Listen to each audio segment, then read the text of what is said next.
Hello, मेरा नाम है चंद्रहास। स्टडी स्मार्ट में आपका स्वागत है। एसबीआई क्लर्क 2023 की वैकेंसी जिसका सबको इंतजार था आ चुकी है। टोटल वैकेंसीज कितनी हैं, क्या पैटर्न होने वाला है, सब कुछ डिटेल में यहाँ पे हम बात करेंगे। क्या क्या बातें आपको ध्यान में रखनी चाहिए इस फॉर्म को फिल करने से पहले। नोटिफिकेशन को आप देखेंगे तो आपको यहाँ पे नोटिफिकेशन आज की डेट के साथ ये मिलेगा और यहाँ पे आपको एक ऊपर डेट मिल जाएगी जो कि बता रही है कि इसका जो लिंक है ओपन कब से होगा। 17/11 मतलब कल से ये ओपन होगा, या जब आप वीडियो ये देख रहे हो 17/11 से ओपन होगा। 7/12/2023 तक ये चलेगा। एप्लीकेशन, रजिस्ट्रेशन और फी दोनों की डेट यहाँ पे दी गई है। इसके बाद सबसे पहला ही जो यहाँ पे आपको कॉलम देखने को मिलता है वो क्या है, वो है वैकेंसीज़ का। वैकेंसीज़ को आप जूम करके देख सकते हैं, यहाँ छोटा छोटा दिखेगा।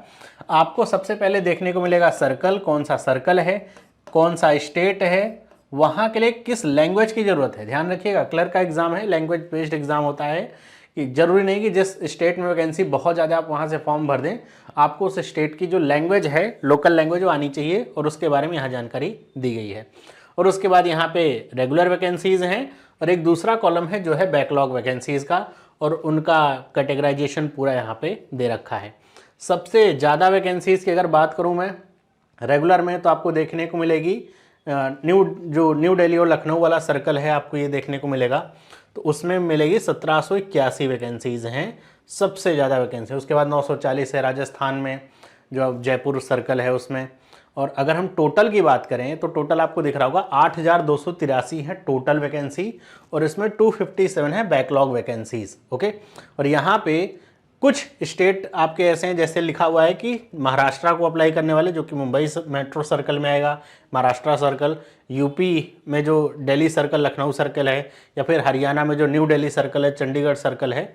यहाँ पे अप्लाई करने वाले बच्चे, अगर उनको किसी तरह का ऐसा है कि हमारा जो पोस्टिंग होगा कहाँ होगा, इसको लेकर के डाउट है, तो पहले एसबीआई की वेबसाइट पर जा करके वो ऑपरेशनल एरिया चेक कर सकते हैं कि कहाँ कहाँ पोस्टिंग मिलेगी इस सर्कल के अंतर्गत, तब अप्लाई करेंगे। क्योंकि एक चीज़ यहाँ पे बार बार इस नोटिफिकेशन में लिखी गई, कई बार ये बात लिखी गई है, there is no provision for inter circle transfer, inter state transfer for junior associates to be recruited.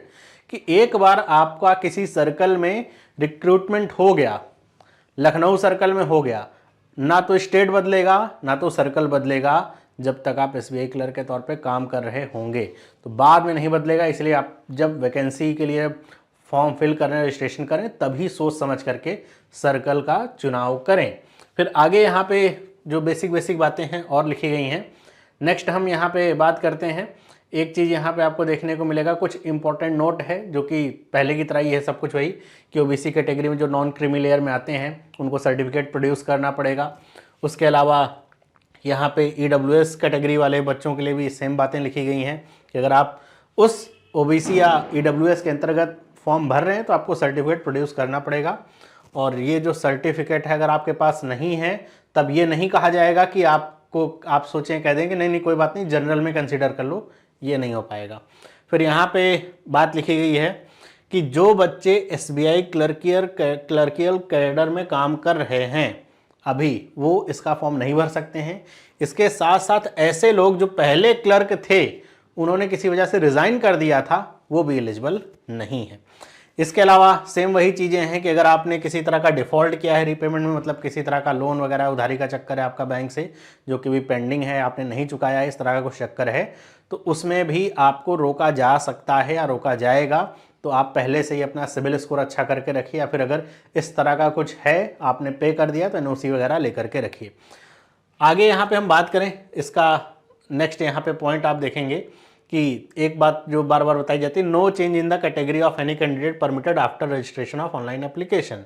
कि किसी भी तरह का चेंज नहीं, कि ओबीसी से अप्लाई किया है, ईडब्ल्यूएस से अप्लाई किया, सर्टिफिकेट नहीं है, तो आप करें ईडब्ल्यूएस की जगह जनरल का दे दीजिए, ये दिक्कत वाली बात हो जाएगी। फिर यहाँ पे बताया गया है कि जो ट्रेंड अप्रेंटिस हैं एसबीआई के, किसकी भी वैकेंसी आती है, तो उनके लिए कहा गया है कि कुछ यहाँ पे रिलैक्सेशन है अपर एज लिमिट में। अगर उन्होंने पूरा कर लिया अपना अप्रेंटिसशिप 31/10/2023 तक, तो और उसके लिए सब कुछ आगे डिटेल में चर्चा होगी क्या क्या ज़रूरत होगी। और इसेंशियल क्वालिफिकेशन की बात करें, एजुकेशनल क्वालिफिकेशन की, तो 31/12/2023 तक की डेट है जब आपके पास ग्रेजुएशन की डिग्री होनी चाहिए, किसी भी यूनिवर्सिटी से हो, रिकॉग्नाइज यूनिवर्सिटी से ग्रेजुएशन है उसके समकक्ष कोई भी आपके पास है वो आप पास होने चाहिए। मतलब हो सकता है रिजल्ट आ जाए, आप रिजल्ट आ गया पास हो गए हैं, बस वो माना जाएगा। जब आप अप्लाई, जब आप जाएंगे डीवी वगैरह होगा तो मांगा जाएगा, तो देखा जाएगा कब आपका रिजल्ट आए। अगर आपका रिजल्ट 1 जनवरी 2024 को आ रहा है फिर नहीं हो पाएगा। फिर आगे यहाँ पे वही सारी बातें बताई गई हैं कि जो डेट है मार्कशीट की पे अपीयर होनी चाहिए, मतलब एक तरीके से पता लगना चाहिए कि आप कब पास हुए हैं। नेक्स्ट हम बात करते हैं यहाँ पे एलिजिबिलिटी क्राइटेरिया में एज की बात करें अगर हम, तो एज का कैलकुलेशन जो कि बहुत सारे बच्चों के लिए इंपॉर्टेंट होता है, वो 1 अप्रैल 2023 से कैलकुलेट करा जा रहा है एज को। और ये जो एज है 20 साल से नीचे नहीं और 28 साल से ऊपर नहीं। या फिर अगर आपका जन्म लिखा हुआ है कि 1/4/2023 को, अगर आपकी एज क्या बताया जा रहा है कि 20 साल या 20 साल से ऊपर, 28 साल या 28 साल से नीचे, तभी आप अप्लाई कर सकते हैं। मतलब अगर आप 2/4/1995 से पहले पैदा हुए हैं या फिर 1/4/2003 के बाद पैदा हुए हैं तो अप्लाई नहीं कर सकते। इन दोनों के बीच में है तो आप कर सकते हैं। फिर रिलैक्सेशन यहाँ पे सेम इसी तरह है। एक चीज़ आप देखेंगे यहाँ पे रिलैक्सेशन में कि जो ट्रेंड अप्रेंटिस हैं एसबीआई के, उनको रिलैक्सेशन यहाँ पे कुछ दिया जा रहा है। जनरल ओबीसी, जनरल ईडब्ल्यूएस के लिए भी 1 साल का रिलैक्सेशन यहाँ पे है एज का। फिर आगे यहाँ पे जो विजुअली इम्पेयर्ड हैं और जो यहाँ पे सुटेबल कैटेगरी है डिसेबिलिटी की, वो सारी चीज़ें यहाँ पे बताई जा रही हैं। इसको मैं थोड़ा सा स्किप करता हूँ, ये सारी बातें मतलब इसमें कोई चेंज ऐसा नहीं है, एज सच सब कुछ वैसा ही लिखा हुआ है। आगे अगर हम बात करते हैं सिलेक्शन प्रोसीजर की, तो सिलेक्शन प्रोसीजर आपका वैसा ही है जैसा हमेशा होता है। प्रीलिम्स आपका होगा, प्रीलिम्स एग्ज़ाम में आपके 3 टेस्ट होंगे, इंग्लिश, न्यूमेरिकल एबिलिटी, रीजनिंग के 30, 35, 35 नंबर के, 30, 35, 35 आपके क्वेश्चन होंगे और उतने क्वेश्चन उतने ही नंबर, 20 मिनट का टाइम है, सेक्शनल टाइम है। एक चीज़ ध्यान रखिएगा कि ऑब्जेक्टिव होगा और इसमें 1/4 की क्या है, नेगेटिव मार्किंग है, ध्यान रखिएगा नेगेटिव मार्किंग है अगर आपने गलत आंसर किया है। और यहाँ पे एक बात और बताया गया है कि कोई minimum qualifying marks prescribe individual test, मतलब जो सेक्शनल कट ऑफ है वो नहीं है। आप चाहे इंग्लिश में फेल ही हो जाएं, लेकिन अगर आपने टोटल मिला करके पास कर लिया है कट ऑफ तो आप पास माने जाएंगे। तो सेक्शनल कट ऑफ यहाँ पे नहीं है। फिर यहाँ बताया जा रहा है कि 10 गुना लगभग कैटेगरी वाइज, स्टेट वाइज जो भी वैकेंसीज हैं सेलेक्ट किया जाएगा मेंस के लिए। और मेंस एग्जाम आपका सेम वही पैटर्न है जैसा पहले हुआ करता था, सेम वही pattern, general awareness, financial awareness, general English, quantitative aptitude और रीजनिंग एबिलिटी और कंप्यूटर एप्टीट्यूड, सेम वही आपके number of question, number of mark, वही टाइम का डिस्ट्रीब्यूशन है, देख सकते हैं आप। फिर यहाँ पर भी आप देखेंगे तो बताया जा रहा है कि नेगेटिव मार्किंग यहाँ पर भी है, कितने की, 1/4 की, जितने नंबर का एक क्वेश्चन होगा उसका 1/4 नेगेटिव मार्क। और यहाँ पर भी बताया जा रहा है कि आपको किसी भी तरह के, यहाँ पे बताया गया है कि no minimum qualifying marks for individual subject, यहाँ पर भी सेक्शनल कट ऑफ नहीं है। लेकिन एग्रीगेट कट ऑफ तो आपका प्रीलिम्स में भी है और मेंस में भी है, वो आपको पास करना पड़ेगा। और यहाँ पर एक बात और बताई जा रही है, are required to score minimum percentage marks on aggregate candidate, 5% relaxation available है इन सारी कैटेगरीज के लिए, 5% का रिलैक्सेशन है। सेक्शन वाइज मार्क्स भी यहाँ पे मेंटेन नहीं करना है। और यहाँ पर एक बात और है कि जो ट्रेंड अप्रेंटिस हैं किसके, एसबीआई के, उनको 2.5% बोनस मार्क्स दिए जाएंगे। मतलब 200 नंबर का पूरा पेपर है, 2.5 के हिसाब से 5 नंबर बोनस के रूप में मिलेंगे एग्रीगेट मार्क्स पे। तो ये अच्छी बात होगी, मान लीजिए कट ऑफ से 2-4 नंबर आगे पीछे रह रहे हो, 5 नंबर मिलकर के कट ऑफ पार कर जाएगा, है ना। तो ये अप्रेंटिस के लिए, लेकिन उसके लिए करना क्या होगा, उसके लिए जो अप्रेंटिस किए हुए हैं एसबीआई का, उनको ये सर्टिफिकेट मिला होगा, joint national apprenticeship certificate jointly issued by SBI, NHDC and BFSISSC, ये दिखाना होगा। और ये जो है वो 31/10/2023 तक आपने कर रखा हो तो आपको ये मिल सकता है। बाकी आपको पता है कि इसके होने के बाद क्या होगा, मेंस एग्जाम के बाद कोई इंटरव्यू तो होता नहीं है, लेकिन यहाँ पर लैंग्वेज टेस्ट होगा। लेकिन किसका होगा, लैंग्वेज टेस्ट के लिए बात बताई जा रही है। यहाँ पे मैं थोड़ा सा आगे चलता हूँ तो आपको लिखा हुआ भी मिल जाएगा। हाँ, यहाँ पे लिखा हुआ है टेस्ट किसका। अगर आपने मान लीजिए यूपी या न्यू दिल्ली से फॉर्म भरा है सर्कल से, हिंदी वहाँ की लैंग्वेज है, अगर आपने 10th या 12th में हिंदी पढ़ रखी है तब तो आपका कोई टेस्ट नहीं होगा, तब आपका जो सिलेक्शन होगा वो उसी सर्टिफिकेट के आधार पे होगा।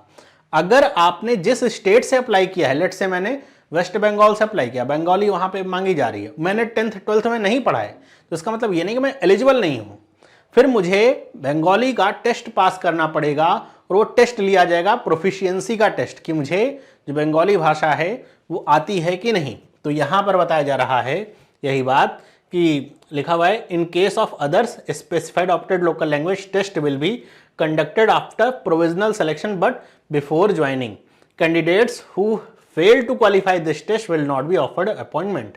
कि सिलेक्शन तो हो जाएगा प्रोविजनल, लेकिन ज्वाइनिंग लेटर तभी मिलेगा जब आप इस टेस्ट को पास कर लेंगे। अगर इस टेस्ट को ही फेल कर गए आप, तब आपको ज्वाइनिंग लेटर नहीं मिलेगा। तो जो अलग स्टेट से बच्चे जैसे वेस्ट बंगाल के आते हैं, यूपी से भरना चाहते हैं भर सकते हैं, क्योंकि वैकेंसीज काफ़ी ज़्यादा हैं।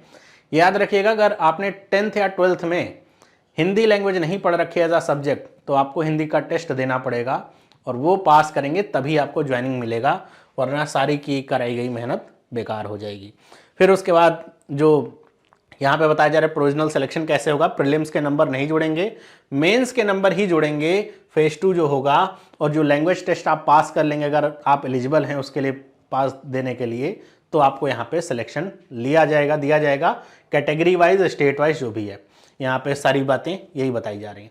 फिर यहाँ पे देखेंगे आपको क्या बताया जा रहा है, यहाँ पे बताया जा रहा है कि वेट लिस्ट मेंटेन करी जाए कितनी, 50% of the vacancies state category wise जितनी वैकेंसी हैं उसका 50% की वेट लिस्ट भी बनेगी, और इसको क्वार्टरली बेसिस पे मतलब रिवाइज किया जाएगा। अगर कोई बच्चे होते हैं ना कि एसबीआई क्लर्क का एग्ज़ाम दिया, अब उनका आईबीपीएस पीओ में हो गया, तो वो एसबीआई क्लर्क नहीं ज्वाइन करेंगे, या एसबीआई पीओ में हो गया तो नहीं ज्वाइन करते हैं ऐसे, या कई बच्चे छोड़ जाते हैं बीच में, कहीं और हो जाता है।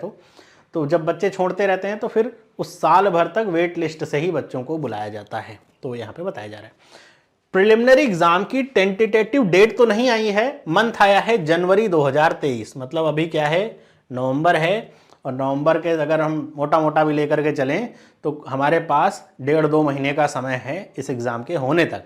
अब यहाँ पर एक चीज़ और है कि जब आप सेंटर भर रहे हो तो इस बात का खास तौर पे ध्यान रखें कि आपका जो सेंटर है उसका आपके स्टेट से लेना देना ऐसा नहीं होगा। अगर आप मान लीजिए यूपी में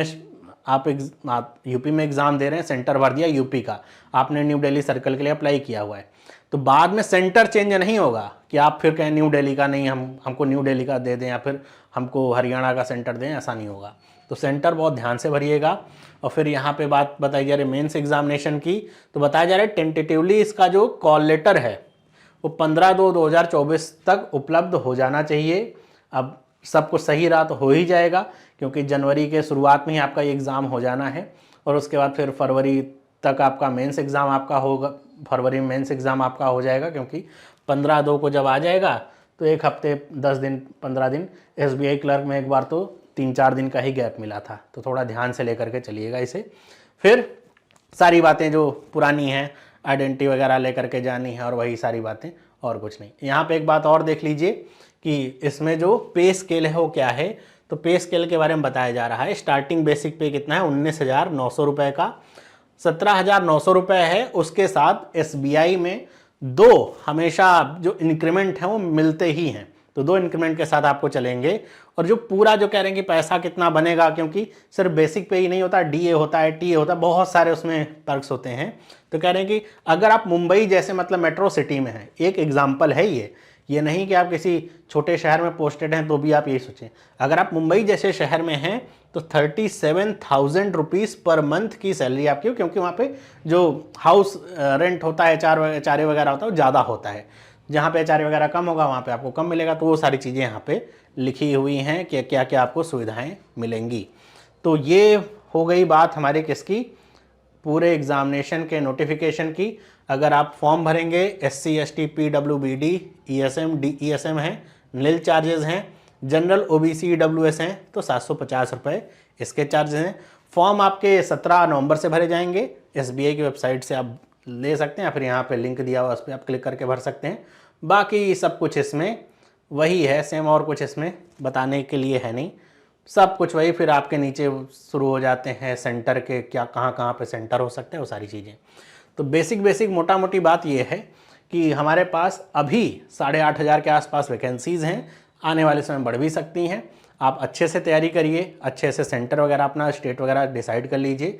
आपको लैंग्वेज आनी चाहिए उस स्टेट की, अगर आती है तो वेल एंड गुड, नहीं आती है तो टेस्ट पास करना पड़ेगा। उसकी तैयारी आप अभी से शुरू कर दीजिए, लैंग्वेज सीख लीजिए थोड़ी बहुत। उसके अलावा आपका मेंस एग्ज़ाम ही यहाँ पे मेन फोकस वाला पार्ट है, इंटरव्यू वगैरह कुछ होना नहीं है। प्रीलिम्स क्लियर कर लिया, प्रीलिम्स में ध्यान रखिए कि अटेम्प्ट्स थोड़ा अच्छे जाते हैं।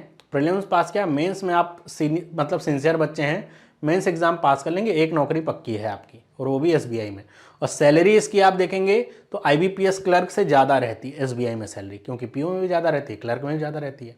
तो सैलरी वाइज भी काफ़ी अच्छा यहाँ पे आपको पैसा प्राप्त होगा क्लर्क के हिसाब से अगर देखा जाए तो अच्छी यहाँ पे पोस्ट आई हुई है। उम्मीद करता हूँ आप लोग अच्छे से तैयारी करेंगे। एसबीआई क्लर्क को लेकर के जो प्रैक्टिस क्लास है वो स्टार्ट हो चुकी है।